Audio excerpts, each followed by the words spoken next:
What's up, everybody? It's Wednesday evening, about, I don't know, 4 o'clock, maybe 4:30. Just got home from work.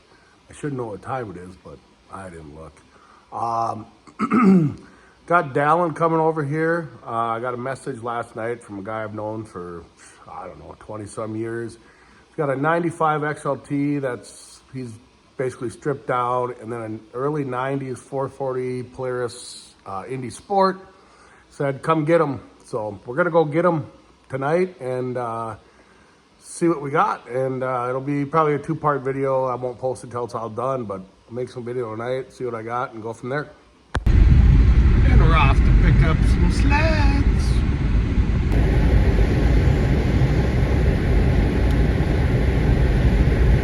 What's up, everybody? It's Thursday after work. Got home last night, unloaded the sled in the garage, and figured I'd just let it warm up. So, show you what I picked up yesterday.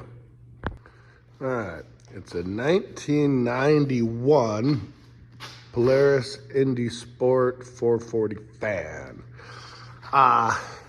We got a little bumper issue there. That's okay. That's okay.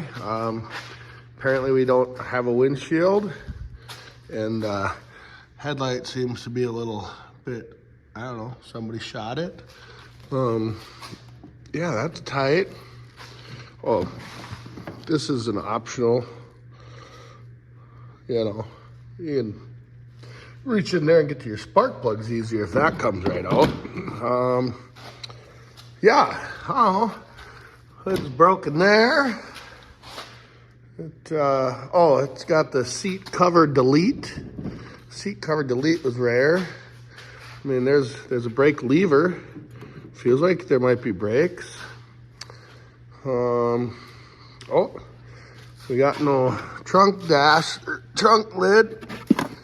And there's nothing in there but some garbage. We're missing the taillight lens. Back bumper, sweet. Let's see. We seem to be missing some stuff there, but here's the key. I don't know if there's an ignition in this thing or not. We seem to have some wires coming out the seat. Those must go to something. We got some more wires hanging here. If you didn't know, you put gas in the duct tape hole.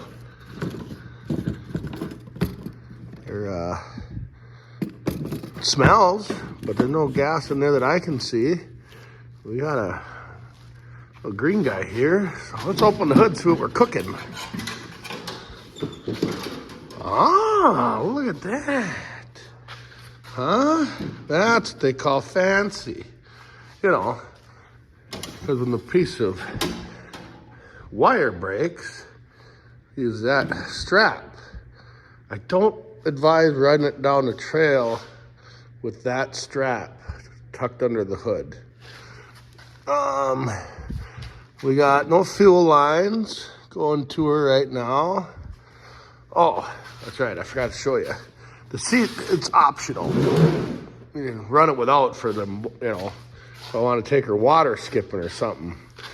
There's an oil tank and a line running off there. Carbs look like they could use a cleaning externally, so I'm assuming internally they need a cleaning too.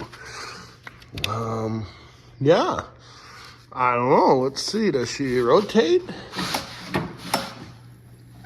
Yeah. Pulls over. Feels like it's got good compression. I don't know. We got all sorts of fuel line stuff hanging out there. Got some tin foil coming off. Yeah. I don't believe the fan shrouds came red, but I could be wrong. My guess is somebody painted it, because I see the hose clampers holding the carbs on are painted red also. So, it's got some upgrades.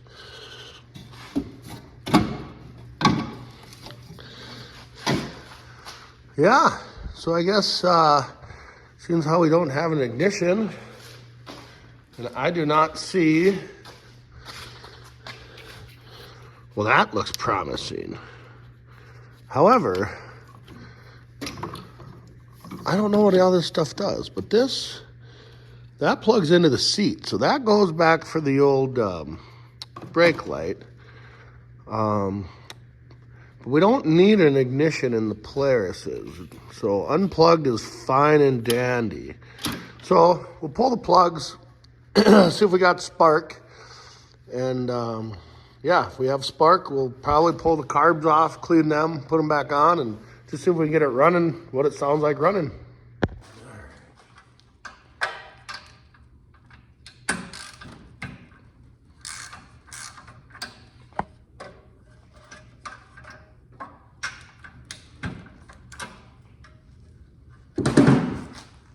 Use a smaller ratchet for this. Just kidding. I had the big one.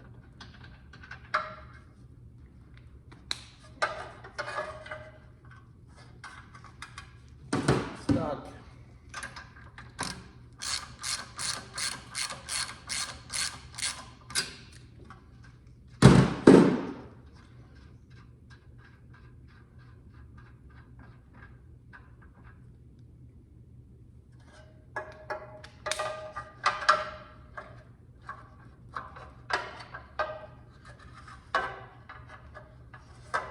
Yeah, I'm gonna put them.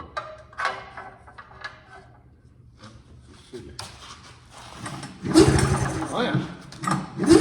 Oh yeah. We got spark. So I'll put those, actually, I'll put some marble down the cylinders quick. Everything seems to pull over good, but like I said before, take a little marble.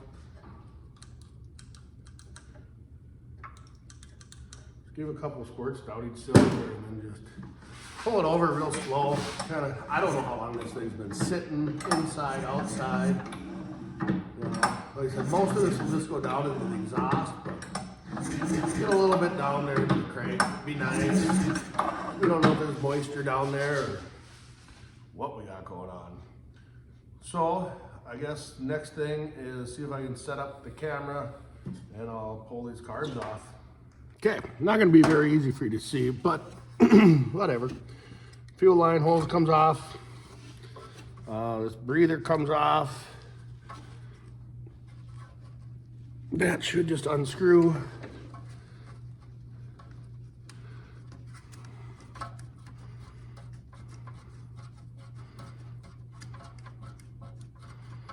There's really nothing to these carbs. They're pretty nice, easy. Set that off to the side. 12 millimeter over here where the choke hits the carb. Loosen that up. And then you gotta be careful with these. I'll try to show you once I get it out. But I've had this ball at the end fall off and then you're in the belly pad. You really can't see, but I'll show you in a little bit. Let me get the carb off. And then you're gonna see the long Phillips.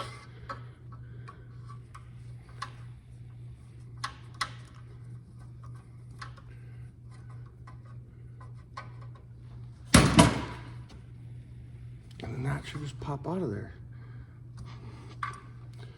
And there's one little Makuni off.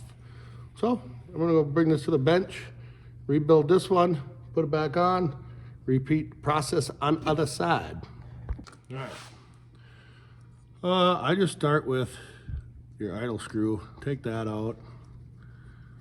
I'm probably gonna have to stop this video and grab tools as I go because I didn't grab everything.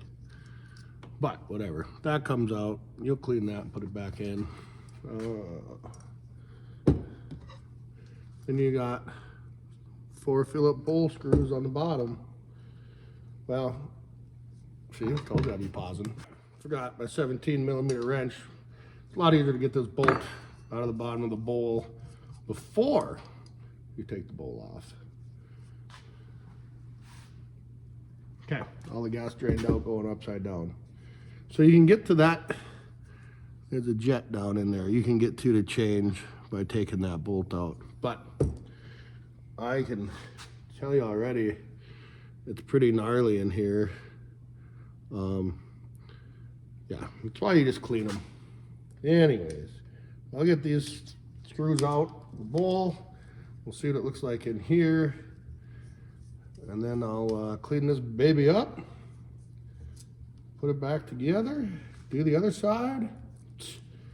Might even have a sip or two of a adult beverage while I do this job. But I just want to get this bowl off and show you a little bit inside what we're gonna do next. Hang tight.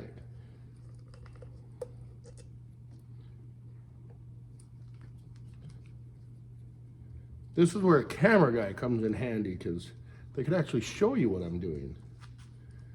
But okay, there's just 4 bolts. Take that off. It only goes on one way. Those are your floats. See how they're stuck? They're not dropping.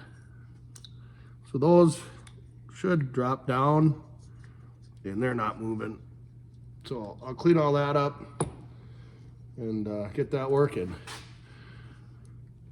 So got to take that out. Got to be careful.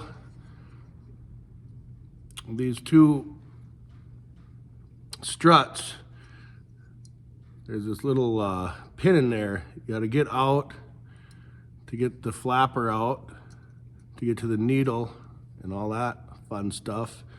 And yeah, so hang tight while I grab the tools to do that. All right, like I said, there's a little rod. You cannot see. That comes out. That comes off. Tip it over, and there's your needle. Set that to the side. And that is held in with a 10 millimeter. Come on. Unscrew that.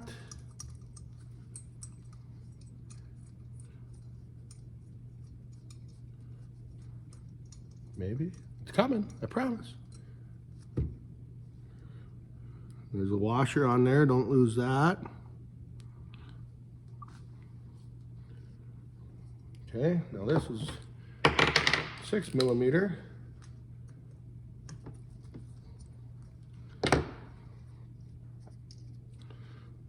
There's another little washer on this that you don't want to lose.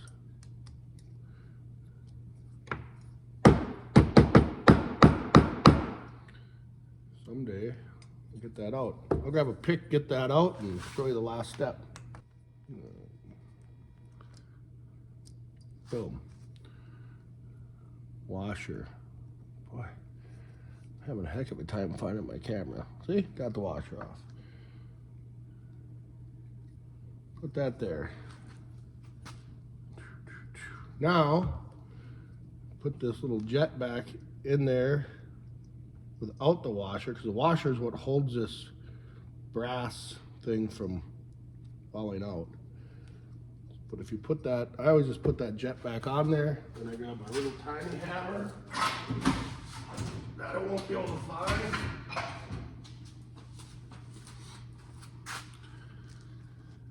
And you just tap her out.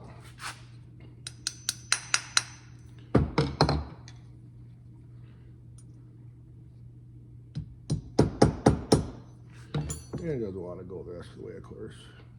These things get stuck, really bad stuck. And then pound it back through. Just enough where I can get this jet back off. There we go.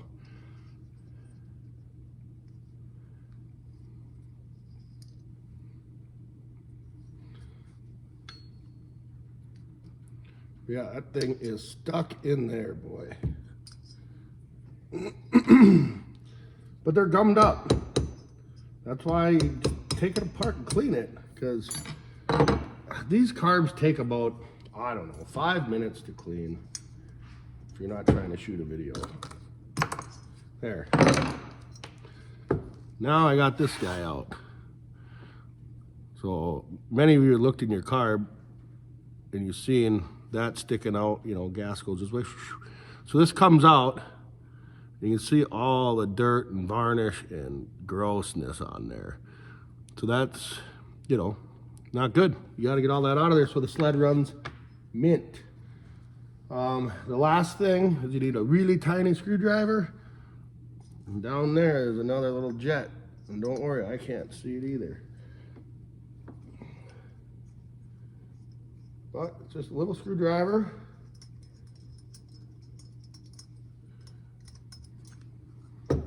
Boom. You want to clean it? You don't want to lose it. Okay, that's everything. That's how you strip one of these Makunis down. Like I said, there's really nothing to it.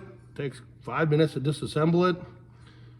Takes longer to clean it, really. I just use brake clean. Go in every orifice real good. Clean up all this stuff. Have fresh paper towel and air compressor to blow everything out. And then, yeah, so I'm gonna clean this and then put it back together. And I'll do the other one and then we'll see if this thing runs.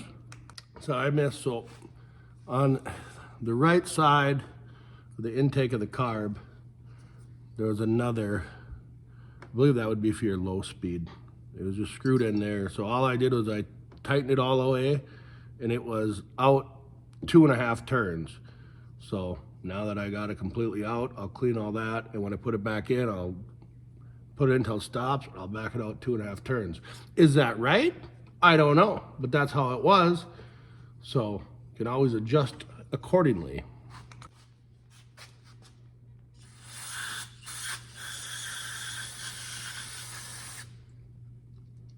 Squirt it in the holes. Gotta be able to get to them.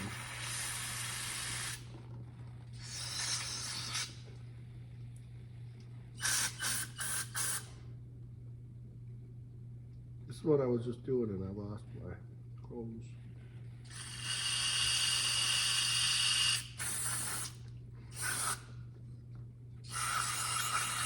She should be good. I'll blow dry that in a second and then keep it. The nice thing about brake clean is it just kind of takes all that varnish and crud off of there with just a little bit of the finger rub, so.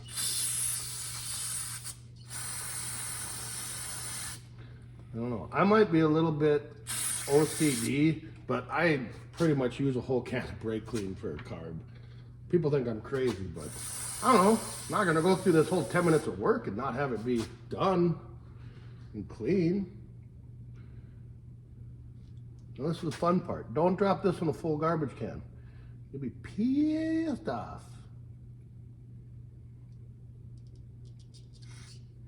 Try not to squirt yourself in the eyeball either. Oh yeah, beautiful spray. Yeah, so I got a couple more things to clean up and I'm gonna blow dry it and put it together. All right, so remember how I said the floats were like stuck? Listen. That's the way they're supposed to move. Clean them up. Okay, one carb done. You still hear them. That's good. So now, putting this back on and then do the other side. Pretty tough gig. I've showed you guys this trick before, but I'll show it again in case people didn't see that before. So, carb goes in right here. Spray some WD-40 on that. You can also spray that flange of the carb. It ain't gonna hurt nothing, and it makes life way easier, because then, just put it on there, pressure, spin, and it's in. If you try to do it dry, it just fights you the whole way. Then it's just fuel line back on.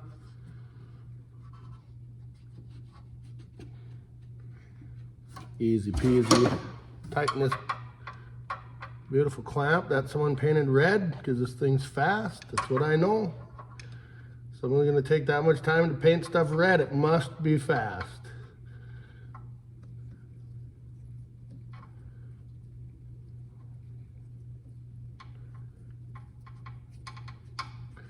And I'm gonna try to get the camera in here to show you the choke. I don't know I mean, I'll be able to kind of show you. But I'm looking backwards now. But yeah, see, this can fall off. It's just a ball holding on there. So this bottom barrel, I've lost them. Be careful.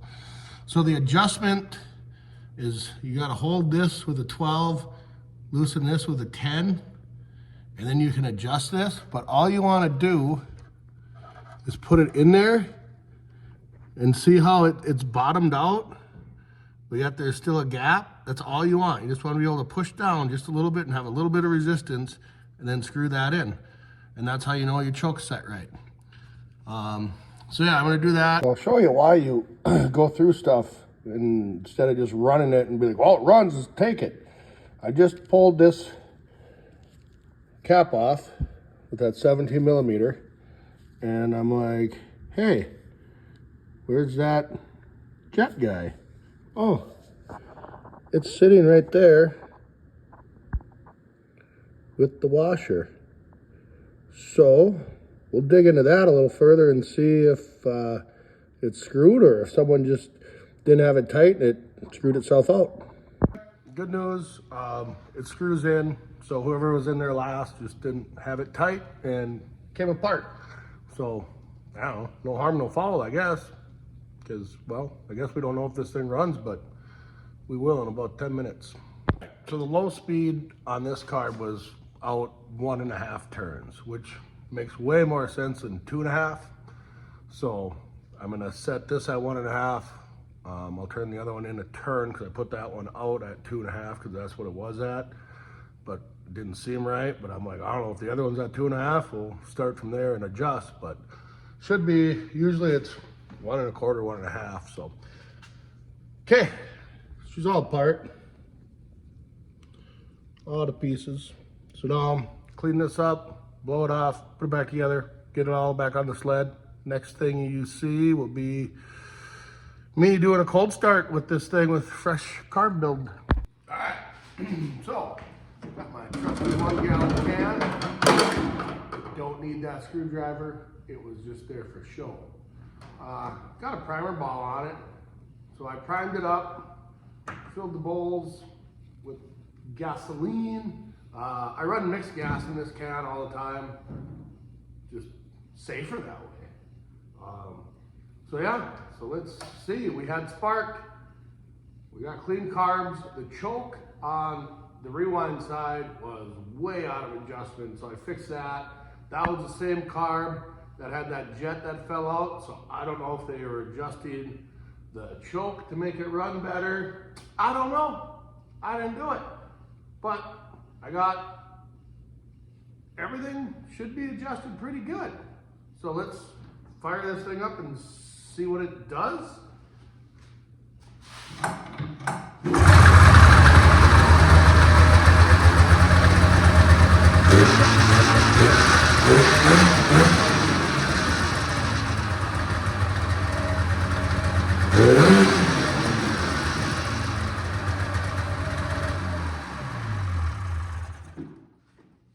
Engine goes brum, brum, brum, brum. Clutch spins, belt spins, brakes work. I don't know what to do with this thing. You guys tell me. It's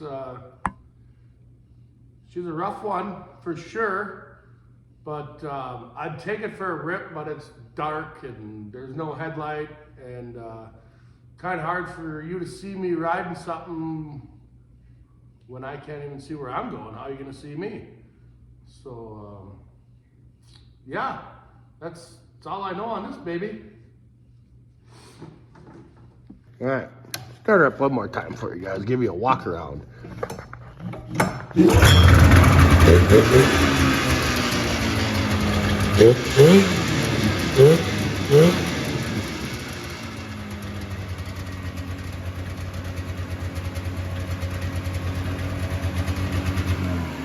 So you have it. I don't know, good engine anyway. It said track spins. I don't know. Like I said, it's trying to get all the smoke out. It's too dark to take this thing for a rip. So, I mean, all in all, that's all I'm gonna do to this thing for now, I just want to make sure it ran. Things seem to move, brakes work. Maybe tomorrow during the day I'll take it for a rip and add that to the end of this video. But who knows? I don't know. You guys tell me. You know, like, subscribe, comment, tell me. Should I just pull this engine and everything and put it in something cooler? Should I don't know, go through the hassle of making this thing an actual vintage rider? Or, I don't know. I don't know what to do with it now. I got it running. It needs a lot of work to go down a trail to be safe with headlights, taillights, all that fun stuff. Ditch banging, it's ready to go right now, I think. I mean, I don't know what the clutches are like or anything. Like I said, I just picked this thing up yesterday. So, I don't know, I guess, like I always say, if you're not doing something, go do something.